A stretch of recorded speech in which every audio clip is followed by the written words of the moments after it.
Hey, Joe, I didn't see the camera angle. Were you sprinting down the sideline with Denzel last week? I'm not fast enough. So I was just cheering. But that was exciting. That was good. You know, they were moving the ball on us. And then all of a sudden you seen them come out of nowhere, just sprinting down the sideline. So that was a big play for us, especially early in the game. We were talking to Anthony yesterday, and he was just talking about the execution and how everything came together. Joe, was that exactly what you've hoped to see out of this defense, where you had complete chemistry between your coverage, your pass rush, all elements of your defense?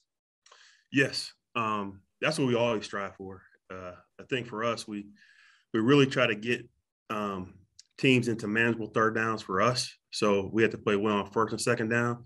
And then now there's multiple things we can do, whether you want to pressure, whether you want to play more coverage. But when you're clicking on both ends up front and in the back end, you just feel like you can call anything. And that's what it felt like in the game. Thanks. Thank you, Tom. Tony Grossi has our next question. Two questions. Joe, every day this week I've been asked this question. Please answer it for me. Has the Browns defense turned the corner? I didn't know that we was around the corner. I just think for us, there's been games, as you guys know, where we play really well, and then there's games where we didn't. So for me, it's more about the consistency, and it's really a week in, week out type of deal. I think the last couple of weeks we've done a good job in terms of points allowed, but there's still things that we need to fix. There's, the last game we were on the field, first two series for 20 plays, we got to find a way to get off. So there's still things we're trying to fix, but I feel like it is definitely starting to come together. In terms of turning the corner, I don't know. Okay. I guess it was a question about consistency mostly. Yeah. Okay. And you answered that. Then my second question is, sure, your defense had a complete game, but as far as the position group of the secondary, is that one of the best games you've been a part of? Yes. I mean, definitely here, but I think they played extremely well. We had a premium matchup, with their receivers. They had three really good ones, and they tried to isolate us at times, to go one-on-one with Chase and all of our corners, Denzel, A.J. Green, Greg Newsome. They all had their chances, and they made plays. So that was impressive, and I think it's a confidence booster for all those guys, just knowing that they have the ability to cover elite receivers in this league. Thank you. Thanks, Tony. We'll go to Nate Ulrich. Hey, Joe, I know we've talked to you many times about John Johnson III. He's said he's been used differently and adjusting to it and everything. So what can you say about his performance, obviously involved in two of the three takeaways? And do you just see the defense find another level when you've got him being the type of playmaker that you guys thought you would get when you made such a big investment in March? Yeah. John's, the last couple of weeks has made a big impact on what we've been able to do defensively. And I think you see where his game is. It's, he's playing good in the run game. He's playing good in the pass game. He's taking away the ball. He's creating takeaways for us. And that's what we envisioned when we got him.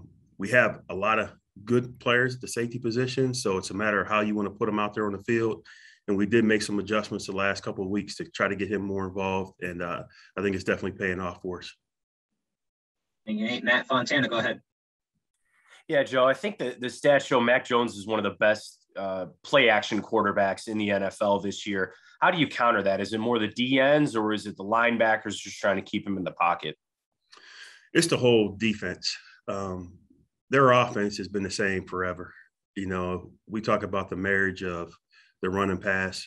They do a great job, running their plays, but having their pass plays look exactly like their run plays. And I think that's what creates a lot of problems for people. And it's something that we have to be on top of. I think it's a mix of what you do coverage-wise. We have to give them different looks. We have to disguise just to try to confuse them a little bit, zone, man pressure. But you have to do multiple things because they're really good at what they do. And it's kind of a Belichick thing, but I mean, it just across the NFL, there's always the stats about going against a rookie quarterback and just how you should really have an advantage.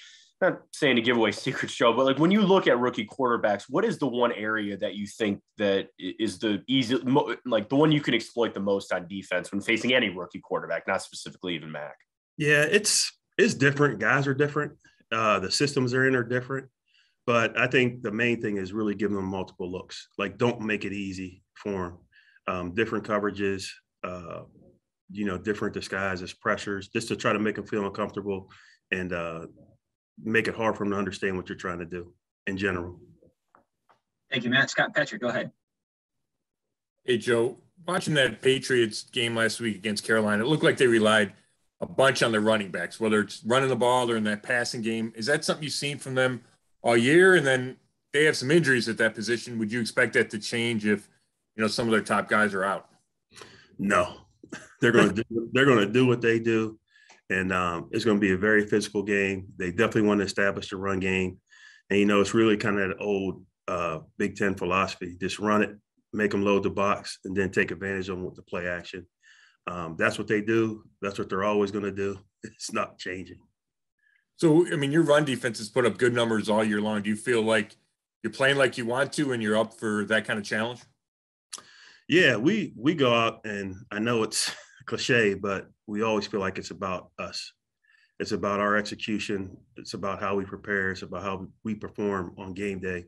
So we just feel like we can execute our defense, whether it's run fits or whether it's defending the pass, that will always win. But this game is going to be physical. It's going to be challenging just in terms of everything they do. Thanks, Joe. Thank you, Scott. Mary Kay Cabot, you're up. Hey, Joe, just wondering, how is Miles coming along with the foot? Do you expect him to practice maybe today? And just how has he been playing for you this season? Well, first thing is he's playing really well. And that's good for us, good for everybody. But I think he's, it's a day-to-day deal with him. I think he feels good. We'll get a chance today to see where he's at. And then hopefully we get him out there on the field on Sunday. But he's doing well, and he's played very well for us so far this season. Okay, thank you. Mm-hmm. Appreciate it, Mary Kay. Dale Ryder has our next question. Yeah, Joe, I wanted to ask you about the neutral zone. Just watching games around the league, it seems like defenses have been really trying to crowd the neutral zone, whether it's having the hand in or the head is over that line. You guys got hit with 3 penalties in Cincinnati. I'm just kind of curious, why does that happen? Number one, getting the pre-snap penalties, but also just that trend where it seems like defenses are trying to cheat a little bit as far as that neutral zone goes. Yeah, I think everybody's trying to cheat. Like, we're trying to get tighter and they're trying to get further off the ball. So, but the pre-snap penalties are totally unacceptable. And then we talk to our guys all the time. One of the rules to winning is not beat yourself. And not only those penalties, some of the other penalties we had, it was not good. We addressed that, but it's as simple as seeing the ball and getting lined up. I know the guys were juiced up, because it's division rival, Battle of Ohio, all that stuff. But we have to make sure that we do our job and not put ourselves in those situations. And then I wanted to ask you about Troy, and I know you got asked a little bit about JJ3. Mm-hmm. You had talked a couple of weeks ago about dialing the menu back a little bit as far as some of the stuff that you were going to call. And it seemed like against Cincinnati, just about everything you called was successful, especially those corner and safety blitzes. Was that just part of this dialing things back, or were you just able to find something in a particular matchup against a specific team? Yeah, it's when I say dial it back, it's just making sure the menu's tighter. Just that we're doing things that we feel like we can rep successfully in practice, that we can take it over to the game. So it's really kind of the calls that we pick and choose, or the calls that I pick and choose, that I feel like the guys can handle based on the offense they're going against. We're always going to have a mixture of man zone, man pressure, zone pressure. This last game, this felt comfortable once we got into the game a little bit in terms of our game plan. So I got more into our menu, and the guys did a good job executing, and, he created a lot of negative plays, to take away sacks. So it was a good feeling when you feel like you can do that. Thank you, Daryl. Ashley Bastock, we'll go to you. Hey, Joe, just a question on JOK for you. I mean, I know he's been kind of unlucky this year with some of these injuries, and I know that's not ideal when you're a younger player still trying to learn the NFL. So how have you seen him kind of navigate that through the first half of this year? He's done a good job. He takes notes. I mean, you look at, he has his notebook. He has his own little system of how he does things. And I think the linebacker coaches, Coach Tarver, Coach Bloom, they do a great job. He's always in the meetings. They make sure he's engaged. There's different type of things they do. Just try to create walkthroughs for him. So mentally, he's been involved. Hopefully we get him out on the field today and kind of see where he's at. But I think there won't be a big drop off, maybe a little bit of rust, but we definitely want to get him back as soon as we can. Thank you, Ashley. Marla Ridenour is next. Yeah, I just wanted to ask real quick about when Denzel comes off with his shoe off and AJ comes in and takes part in a takeaway. I mean, how impressive that's like a split second, you know what I mean? Thing. How impressive was that to you? It was, and it just speaks to, the players, what they were able to do on game day, the coaches, just, teaching the technique and fundamentals. And for me, it's just part of the NFL. When that happens, it's like, I don't even think about it. And that's just because I have confidence in those guys. So it enables me to call from the same menu and not worry about, that guy not having the ability to make plays. And just one more thing about JOK's notes. I mean, have you ever seen a system like his? No, it's something that Coach Tarver talks to me about in terms of how he goes about taking his notes and, the conversations those guys have. I know he gets a copy of the game plan and goes through it. He looks at all the playbook pictures. Sometimes there might be something wrong in there. He'll find it. You know what I mean? So, but no, he's very diligent just in terms of how he goes about, studying the game and preparing himself. Thank you. Thank you, Marla. Back to Tony Grossi. Hey, back to the secondary for a question. Yes. I know you like to play mixed coverages. You're off sometimes, you're press other times, depending on, I don't know what it depends on, but yeah, it just seems to me if a guy is skilled enough, like your two number one picks, corners, yeah, that they're better being aggressive than being off and passive. Is it a matter of trust for you have to see it to believe it and play more of it, or is it strictly opponent? Yeah, no, it's part of it's opponent. My nature is to be more aggressive, and I think early in the season, I looked at it, I was like, I better change it up a little bit, So I think it's always about the mix of calls. You don't ever want to have somebody have a beat on you, right, where they know exactly what you're going to be in, because they'll find a way to scheme it up and beat you. So, we do play a lot of man. I like to play man. I like the guys that get in their face and play press coverage. But at the same time, we have to give the offense just a little change up. Okay. And that's it. I'm sorry. Thank you. All right. Thanks, Tony. Cam Justice, you're next.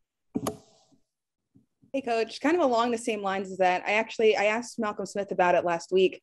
And I think we might have seen it with Troy Hill on Sunday. I wonder how much of your scheming and your giving the menu to the players goes into fitting your scheme to the players, and how much is fitting the players into the scheme? How much are you able to work with the individual talents of your roster on the defense, and where do you see that progressing as the season goes on with what you have and these additions that you have? Yeah, I thought, be honest with you, that started in the offseason. I think Andrew Berry and his whole staff did a great job of getting the type of players that I feel like I need to run, my system. So from that standpoint, I feel good. When it comes to game planning, you just always want to put your playmakers in position to affect the game. And for us, we have playmakers at all three levels. So for me, when we go through game planning, I'm always trying to do something up front just to get those guys certain matchups. Same thing with the linebackers. Whether it's a certain coverage we want to run, matching them up, or whether it's a certain pressure, and the same thing with the secondary, whether it's the slot, whether it's the safety or the corner. So I feel like I have the luxury of creating things at all three levels of our defense just based on the personnel that we have. Have you seen any kind of excitement, you know, when the players get to do something that maybe is a strong point to them that you kind of get to incorporate into your defense? Do you see them kind of take to that in a way? There's no doubt. And once it happens, and they're always asking for it. It's like, hey, you got to give them a little change up, you know, but no, definitely. When we do some things to just put some guys in position to make plays, when they make those plays, they want it all the time. But we're going to spread the wealth and just keep trying to mix it up a little bit. Thank you. Mm-hmm. Thanks, Cam. We'll take two more. Nate Ulrich, Scott Petrick. Nate? Hey, Joe, obviously Denzel got a lot of attention with the pick six, other breakups. Troy had the sacks. How did Newsome play in that game? Did you see him take a step there? And also another corner question. I know Greedy came out after like 5 plays. What are you learning about him as he goes through this? It seems like, you know, repeatedly, but yeah, he's out there at practice again for you. What are you seeing that we're not with Greedy?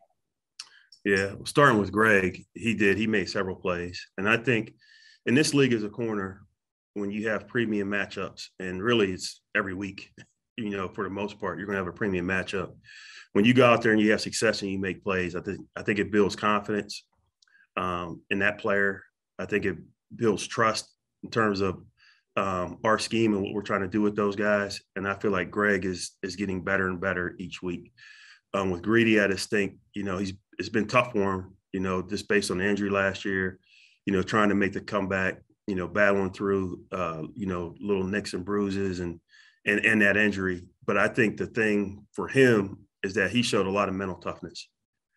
He's gone out there, he's trying to compete, you know, he's not always 100%, but he shows up in practice, he goes out in the game and does the best he can. And for me, I think he's doing a great job, and just wanted to just get him healthy, as healthy as possible. Thank you, Nate. Final question for Coach Woods, Scott Petrick. Hey, Joe, how did JOK look yesterday in his first day back? Good. Are you optimistic he can play Sunday? Yes, I am very optimistic that he can play Sunday. And what, I mean, we were seeing him start to come on before the ankle. So what do you think he can add to this defense? Speed, coverage ability, tackling, blitzing, I mean, everything. He's a very talented player. You know, there may be a little bit of rust. And again, we'll see where he's at as we progress through the week. But I think he just adds another dimension to our defense for sure.